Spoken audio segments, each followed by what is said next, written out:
assisti ao jogo, claro. Eu fiquei assim, gente, qual vai ser o fim dessa história? Eu fiquei preocupada. O fim da história só não foi pior porque o Corinthians tirou o pé. Fez 3-0 e começou a brincar, começou a jogar somente para segurar o resultado. Aí o Vasco cresceu no segundo tempo, enfim. É nada que me surpreenda também, né, Fernanda? Assim, eu me sinto muito confortável de falar que eu já venho trazendo aqui há cerca de 3 meses que o futebol do Vasco só ia de ladeira abaixo. Que as pessoas iam maquiando ali pela campanha da Copa do Brasil que o Vasco apresentava. O Vasco já não joga um futebol decente desde a partida contra o Juventude em 1-1, depois do primeiro jogo contra o Atlético Mineiro na semifinal da Copa do Brasil. O Rafael Paiva não conseguiu variar taticamente, ele não conseguiu criar um repertório depois das lesões do Adson e do David. O Vasco virou um saco de pancadas quando joga fora de casa, tomou pancada do Botafogo, tomou pancada do Fortaleza, tomou pancada do Corinthians ontem na Neoquímica Arena, jogos que não duravam nem um tempo de futebol. No primeiro tempo, o Vasco já estava tomando uma sacolada dessas equipes. E aí foi dentro de casa, numa fortaleza da torcida do Vasco, que o Rafael Paiva fez questão de criticar. Inclusive foi a torcida que salvou muitas vezes o desempenho dele dentro de São Januário. E aí perdeu para o Internacional na última quinta-feira. E esse jogo aí contra o Corinthians só foi a gota d'água. Repito, grato ao que o Paiva fez no início do trabalho dele, principalmente ali na reta do Campeonato Brasileiro, mas depois ele mostrou que bateu no teto, que é um técnico limitado, que também não é culpa dele, primeiro trabalho dele como profissional, pega um elenco também muito limitado e tão responsável quanto o Rafael Paiva é esse grupo de jogadores que ontem teve uma postura lamentável, como vem tendo também nas últimas partidas, precisam ser cobrados sim, não é só o técnico, e obviamente o diretor de futebol Felipe e também o executivo de futebol, o Marcelo Santana. São duas figuras aí que pouco aparecem para o torcedor do Vasco. Quando apareceram, por exemplo, o Marcelo Santana falou sobre o campo falar e o campo está gritando na cara dele há mais de 3 meses que a montagem na segunda janela foi muito incompetente. Hoje tem a entrevista do presidente Pedrinho, provavelmente vai anunciar que o Felipe fica até a reta final do Campeonato Brasileiro e a gente vai entender também quais são as diretrizes para 2025. Já tinha falado 2h30 na semana passada. Trouxe um pouco mais de confiança para o torcedor. E no final das contas, o Vasco acumulou mais 2 derrotas, são 2 vitórias em 14 jogos e fez 43 pontos, parece que está de férias. Então, vamos ver o que o presidente tem para falar de perspectiva, porque o torcedor, para ser muito honesto, não aguenta mais. O ideal é o Vasco fazer mais uns 2 pontinhos aí, né, Vene, para respirar, assim, no final do ano. Mas se a gente for parar para pensar, o Vasco, você olha o desempenho do Vasco nos últimos jogos e foi bom que fez uma gordura ali em algum momento, porque o time do Vasco faz últimas apresentações muito ruins. Eu me lembro aqui do último bom tempo, foi contra o Bahia, né? E também eu acho que é uma ilha em tantos outros tempos com um desempenho bem abaixo do que a gente espera do que é o Vasco, né? Um time que chegou na semifinal da Copa do Brasil, um time que em algum momento estava ali, a gente estava falando aqui em brigar por uma vaga na Libertadores. Então, eu acho que o Pedrosa traz bem quando ele diz que o Rafael Paiva chegou no teto. É um treinador novo, que o repertório, a caixa de ferramenta dele ainda está um pouco vazia, e é natural. E coube ao Vasco realmente entender isso e falar, olha, não dá mais para o torcedor do Vasco acompanhar mais 3 jogos com esse desempenho do Vasco, não dá mais. E uma falta de critério, às vezes, eu sentia isso. Você concorda comigo? Concordo. Eu olhava uma escalação e não entendia a escolha de alguns personagens. Concordo com você, Fernandinha, mas acho que esse teto aí, quando a gente fala isso, e de fato eu concordo com isso, inclusive falei isso aqui na semana passada, que o trabalho do Rafael Paiva chegou no limite. Só que esse teto aí poderia ter sido mais bonito, na verdade.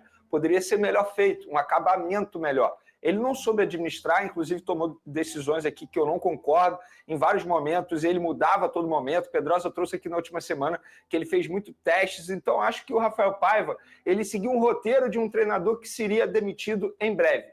Na semana passada eu disse que não concordava ou não achava o ideal a demissão do Rafael Paiva, mas obviamente o Pedrosa vai falar mais sobre isso, mas depois de entender todos os bastidores, relação com alguns jogadores, não tem jeito, fica insustentável. Acho até que dentro de campo a gente pôde perceber isso, porque não é normal a forma como o Vasco da Gama jogou contra o Corinthians. O Corinthians tem um time melhor, tem um time qualificado, estava jogando em casa, mas a forma como o Vasco da Gama perdeu ontem chama muita atenção, de maneira negativa, obviamente. Como os jogadores estavam em campo, parecia que eles não tinham incentivo algum. E eu acho que essa mudança, digamos assim, no comando técnico, embora, como o Pedrosa já mencionou aqui, que deve ser o Felipe até o fim da temporada, não sou contra essa decisão, vai botar quem? Você demite o treinador agora e você vai contratar um treinador para ficar até o fim do Campeonato Brasileiro? Óbvio que não, até porque a escolha do treinador é uma escolha crucial para a montagem de elenco para a próxima temporada. Você não pode contratar por contratar. Tem que ser uma escolha muito bem feita. Então não pode ter pressa, tem que ter paciência. E o Pedrinho, juntamente com seus pares ali, Leia-se Felipe, o Marcelo Santana, eu acho que eles vão ter que tomar essa decisão de uma maneira bem certeira, porque não dá para errar mais. Repito, o treinador vai ser crucial na montagem de elenco. E sobre o Felipe, concordo com o Pedrosa. Eu nunca vi o Felipe falar.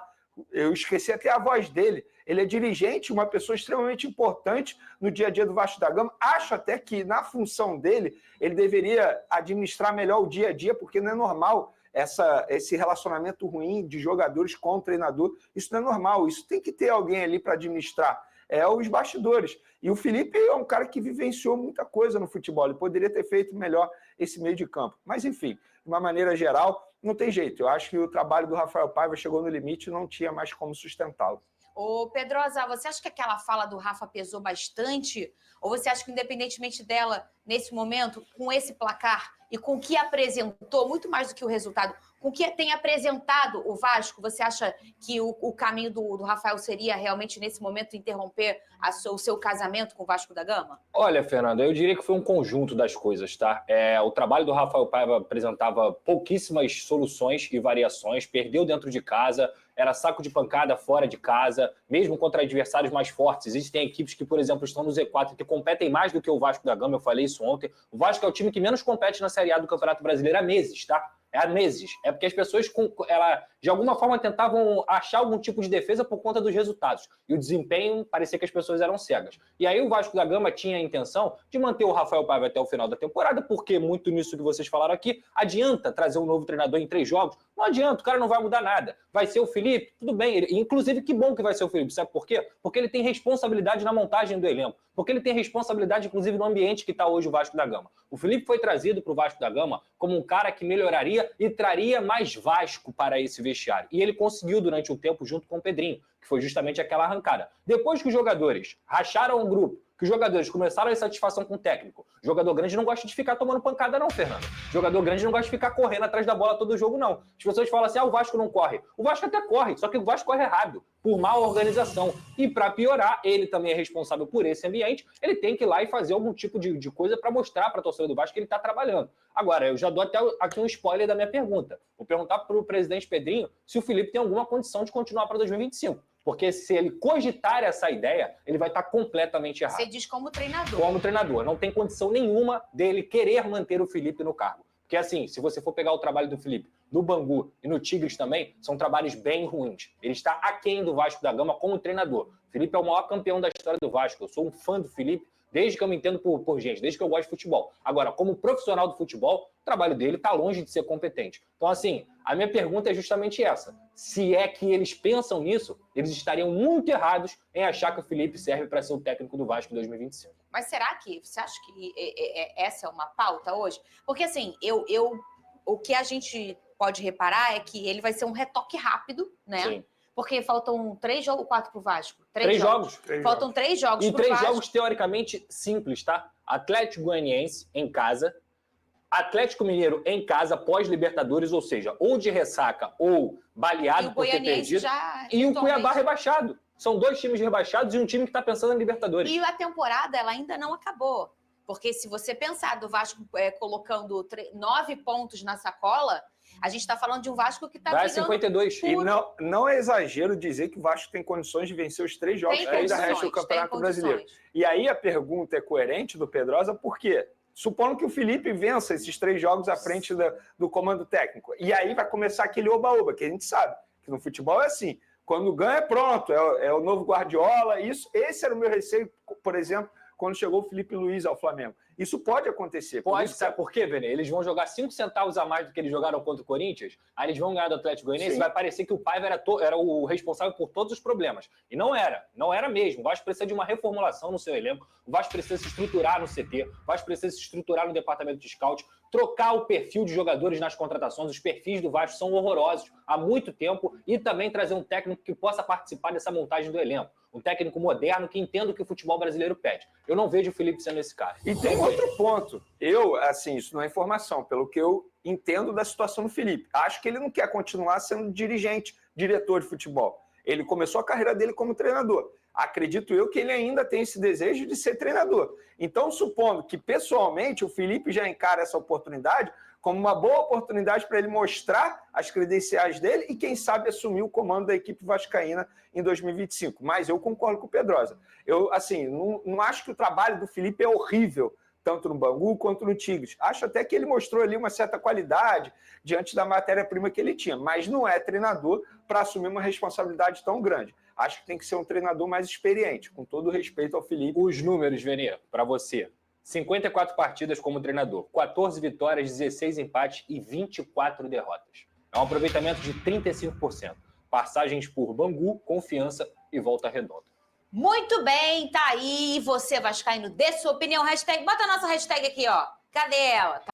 Então, portanto, galera, você conseguiu acompanhar nesse momento todas as notícias envolvendo o Vasco da Gama, que deve ter Felipe como técnico interino pelo restante do Campeonato Brasileiro. Sabe uma notícia também muito importante aqui no GE, de alguns nomes que foram avaliados, especulados para serem o novo técnico do Vasco.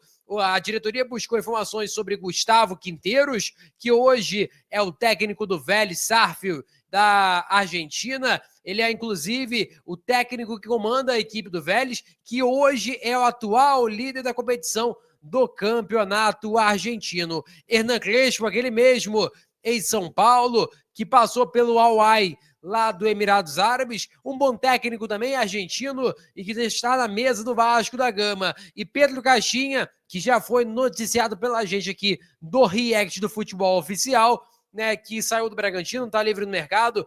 Ele e o Crespo seria muito mais fácil para o Vasco da Gama negociar, até porque estão livres no mercado. Peço a você que deixe o like, é muito importante. Também tem notícia envolvendo Renato Gaúcho, que não teria descartado o Vasco e ouvia uma proposta, ele que deve sair da equipe do Grêmio na próxima temporada, e aí gera aquela dúvida, quem vai ser o novo técnico do Vasco para a próxima temporada? Deixa o like, compartilha para geral, essa meta é alcançar 50 mil, eu conto muito com a sua ajuda e também com a sua moral. Vou ficando por aqui, valeu, tamo junto, e é nóis! Fui!